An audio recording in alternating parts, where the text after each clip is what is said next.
당신은 혹시 이런 경험이 있나요? 분명히 머리로는 이 사람은 아니야 라고 알고 있는데 마음은 자꾸만 그 사람에게 끌려갑니다. 친구들이 말립니다. 가족들도 걱정합니다. 심지어 당신 자신도 알고 있습니다. 이건 좋은 선택이 아니야. 그런데도 그 사람 앞에 서면 모든 이성이 무너지고 모든 경계가 흐려집니다. 왜 그럴까요? 왜 어떤 사람은 늘 같은 유형의 사람에게만 끌릴까요? 오늘 우리는 이 끌림의 정체를 들여다보려 합니다. 점성학과 심리학 그리고 오래된 신화의 언어로. 이것은 예언이 아닙니다. 당신을 겁주려는 이야기도 아닙니다. 다만 당신 안에 숨겨진 패턴을 이해하기 위한 통찰입니다. 릴리스, 금성, 화성, 그리고 남노드. 이 네 가지 원형적 에너지가 만나는 곳에서 우리는 운명처럼 느껴지는 끌림을 경험합니다. 그리고 그 끌림은 때로 우리를 성장시키고 때로 우리를 파괴합니다. 지금부터 그 이야기를 시작하겠습니다. 1부. 릴리스, 금단의 매력과 위험한 끌림. 먼저 릴리스라는 이름을 들어본 적 있나요? 점성학에서 릴리스는 검은 달이라 불립니다. 이것은 실제 행성이 아니라 달 궤도의 특정 지점입니다. 하지만 그 상징은 강렬합니다. 릴리스는 억압된 욕망, 금기, 금단의 매력을 의미합니다. 신화 속에서 릴리스는 아담의 첫 번째 아내였습니다. 하와보다 먼저 창조된 여성. 그러나 그녀는 아담에게 복종하길 거부했고 에덴 동산을 떠나 광야로 갔습니다. 그녀는 자유를 선택했지만 동시에 저주받은 존재가 되었습니다. 릴리스는 순종하지 않는 여성성, 야생의 본능, 사회가 억압한 욕망의 상징입니다. 점성학에서 릴리스가 당신의 차트에 강하게 작용할 때 당신은 해서는 안 되는 끌림을 경험합니다. 예를 들어볼까요? 릴리스가 금성과 만나면 당신은 사회적으로 인정받지 못하는 사랑에 끌립니다. 나이 차이가 많이 나거나 이미 관계가 있는 사람이거나 혹은 당신의 가치관과 정반대인 사람. 릴리스가 화성과 만나면 욕망은 더욱 원초적이고 폭발적이 됩니다. 이성보다 본능이 앞서고 위험하다는 것을 알면서도 멈출 수 없습니다. 릴리스가 칠하우스에 있다면 당신은 파트너를 통해 자신의 금기를 경험하려 합니다. 릴리스의 끌림은 왜 이토록 강력할까요? 그것은 우리가 평소에 억압해온 진실을 건드리기 때문입니다. 우리는 착한 사람이고 싶고 올바른 선택을 하고 싶고 안전하게 살고 싶습니다. 하지만 릴리스는 속삭입니다. 정말 그게 네가 원하는 거야? 릴리스는 우리 안의 야생을 깨웁니다. 그리고 그 야생은 매혹적입니다. 하지만 동시에 위험합니다. 릴리스의 끌림은 자기 파괴로 이어질 수 있습니다. 왜냐하면 그것은 종종 나를 망가뜨릴 수 있는 사람을 향하기 때문입니다. 그러나 릴리스를 이해하면 우리는 억압된 진실을 건강하게 통합할 수 있습니다. 금단의 끌림은 나쁜 것이 아니라 내가 아직 인정하지 못한 욕구의 신호일 뿐입니다. 2부. 금성, 내가 사랑을 느끼는 방식. 이제 금성 이야기를 해봅시다. 금성은 사랑의 행성입니다. 하지만 좀 더 정확히 말하면 금성은 내가 어떤 방식으로 사랑을 주고받는가를 보여줍니다. 금성은 호감, 편안함, 아름다움, 조화를 상징합니다. 당신의 금성 별자리는 당신의 이상형을 만듭니다. 예를 들어 금성이 황소 자리에 있으면 안정감과 감각적 편안함을 주는 사람에게 끌립니다. 금성이 정갈 자리에 있으면 깊이와 강렬함, 신비로움을 가진 사람에게 끌립니다. 금성이 물병 자리에 있으면 독립적이고 자유로운 영혼에게 끌립니다. 그런데 여기서 중요한 질문이 있습니다. 왜 우리는 특정한 스타일에 끌릴까? 그것은 어린 시절의 경험과 깊이 연결되어 있습니다. 금성은 우리가 처음 사랑을 배운 방식을 기억합니다. 부모님이 보여준 애정의 언어, 가족 안에서 느꼈던 안정감 또는 불안감, 그 모든 것이 금성에 각인됩니다. 그래서 우리는 종종 익숙한 사랑의 형태를 찾습니다. 문제는 여기서 시작됩니다. 금성과 릴리스가 충돌할 때 우리는 편안한 사랑과 위험한 끌림 사이에서 갈등합니다. 금성은 말합니다. 이 사람은 안전하고 따뜻해. 하지만 릴리스는 속삭입니다. 하지만 그 사람은 지루해. 진짜 원하는 건 저쪽이잖아. 이 내면의 갈등이 반복되는 연애 패턴을 만듭니다. 안전한 사람을 만나면 권태를 느끼고 위험한 사람을 만나면 불안을 느낍니다. 금성은 우리에게 사랑이 어떤 느낌이어야 하는지를 알려주지만 그것이 항상 건강한 것은 아닙니다. 때로 우리의 금성은 상처받은 기억을 따라 움직입니다. 그리고 우리는 그 익숙한 고통을 사랑이라고 착각합니다. 3부. 화성 본능적 흥분과 욕망의 방향. 이제 화성을 이야기해 봅시다. 화성은 욕망의 행성입니다. 금성이 나는 이런 사람이 좋아라면 화성은 나는 이 사람을 원해입니다. 화성은 추진력, 갈망, 성적 에너지, 본능적 흥분을 의미합니다. 금성이 마음의 끌림이라면 화성은 몸의 끌림입니다. 화성이 강하게 작용할 때 우리는 불꽃이 튀는 듯한 감각을 느낍니다. 심장이 빨리 뛰고 손바닥에 땀이 나고 숨이 가빠집니다. 이것은 생물학적 반응이지만 동시에 점성학적 에너지이기도 합니다. 화성과 금성의 조합은 끌림의 화학을 만듭니다.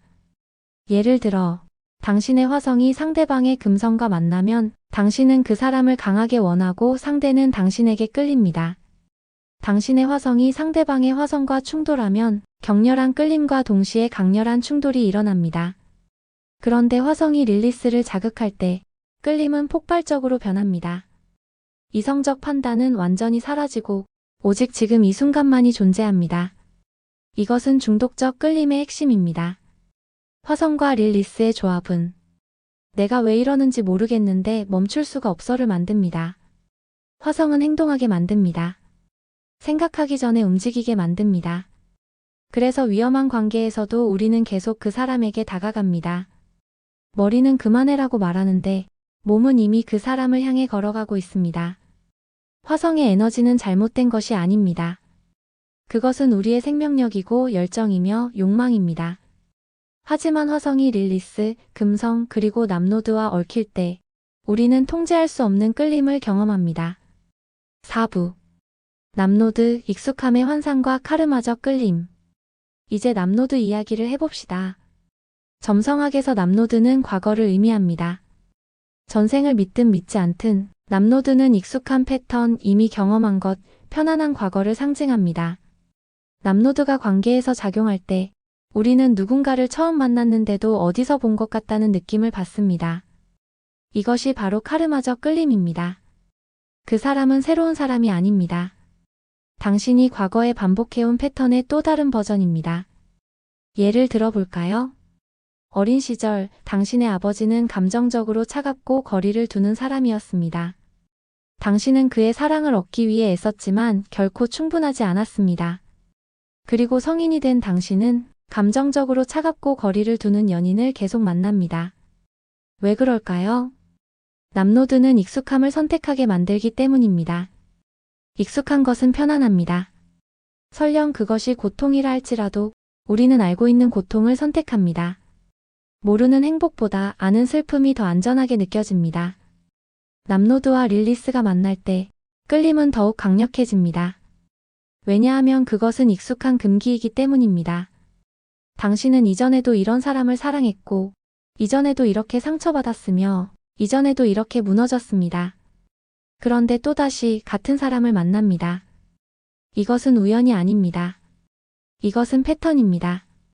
남노드는 우리에게 묻습니다. 너는 계속 같은 길을 걸을 거니 아니면 이제 새로운 길을 선택할 거니? 카르마적 끌림은 위험합니다. 왜냐하면 그것은 성장이 아니라 반복이기 때문입니다. 하지만 동시에 남노드는 기회이기도 합니다. 패턴을 인식하는 순간 우리는 그것을 벗어날 선택권을 갖게 됩니다. 5부. 강력한 끌림은 왜 생기는가? 패턴의 종합. 이제 퍼즐 조각들을 맞춰봅시다. 릴리스는 금단의 욕망을 깨웁니다. 금성은 정서적 이상형을 만듭니다. 화성은 본능적 흥분을 일으킵니다. 남노드는 익숙한 패턴으로 이끕니다. 이 네 가지가 한 사람 안에서 동시에 작동할 때 우리는 운명적 끌림을 경험합니다. 그 사람은 당신의 금기를 건드립니다. 그 사람은 당신이 사랑이라 배운 형태와 맞아떨어집니다. 그 사람은 당신의 몸을 흥분시킵니다. 그 사람은 당신에게 익숙합니다. 이 조합은 이성을 마비시킵니다. 이 사람이 아니면 안 돼. 이 사람은 운명이야. 난 이 사람 없이는 살 수 없어. 하지만 잠깐 멈춰봅시다. 강력한 끌림이 반드시 좋은 관계를 의미하는 것은 아닙니다. 때로 가장 강렬한 끌림은 우리 안에 상처받은 부분이 만나는 지점에서 일어납니다. 릴리스는 억압된 욕망을 드러냅니다. 금성은 어린 시절의 상처를 반복합니다. 화성은 통제력을 잃게 만듭니다. 남노드는 과거의 패턴을 재현합니다. 이것은 위험입니다. 하지만 동시에 이것은 선물이기도 합니다. 왜냐하면 이 끌림은 당신이 아직 해결하지 못한 내면의 그림자를 드러내주기 때문입니다. 강력한 끌림은 거울입니다. 그것은 당신에게 묻습니다. 너는 무엇을 억압해왔니? 너는 무엇을 두려워하니?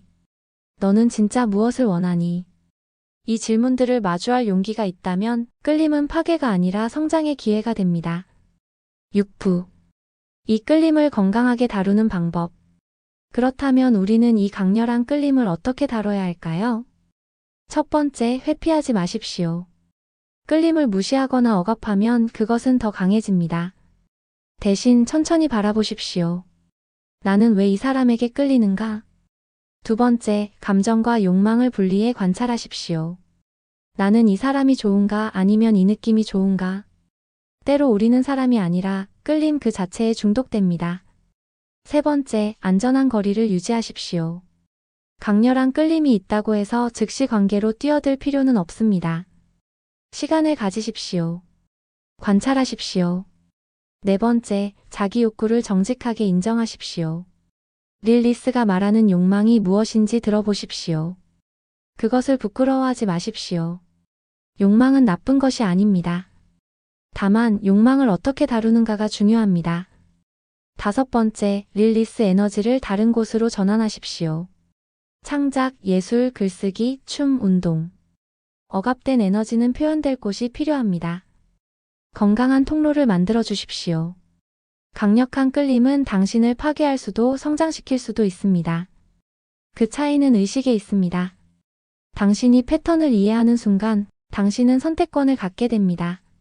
강력한 끌림은 운명적으로 느껴집니다. 하지만 운명적이라고 해서 그것이 반드시 정답인 것은 아닙니다. 끌림은 당신 안의 욕망, 상처, 기억, 원형을 비추는 거울입니다. 그 거울을 통해 당신은 자신을 더 깊이 이해할 수 있습니다. 릴리스는 당신이 억압한 진실을 드러냅니다. 금성은 당신이 사랑이라 배운 형태를 보여줍니다. 화성은 당신의 욕망이 어디로 향하는지 알려줍니다. 남노드는 당신이 반복해온 패턴을 일깨웁니다. 이 모든 것을 이해하면 당신은 자유로워집니다. 이해하지 못하면 당신은 계속 반복합니다. 당신이 끌리는 사람은 당신이 해결해야 할 숙제입니다. 그 숙제를 피하지 마십시오. 하지만 그 숙제에 삼켜지지도 마십시오. 천천히 의식적으로 용기 있게 당신 안의 그림자와 마주하십시오. 그리고 그 그림자를 빛으로 바꾸십시오. 오늘도 당신의 끌림이 파괴가 아니라 성장이 되기를. 고요 속에서 다시 만나겠습니다.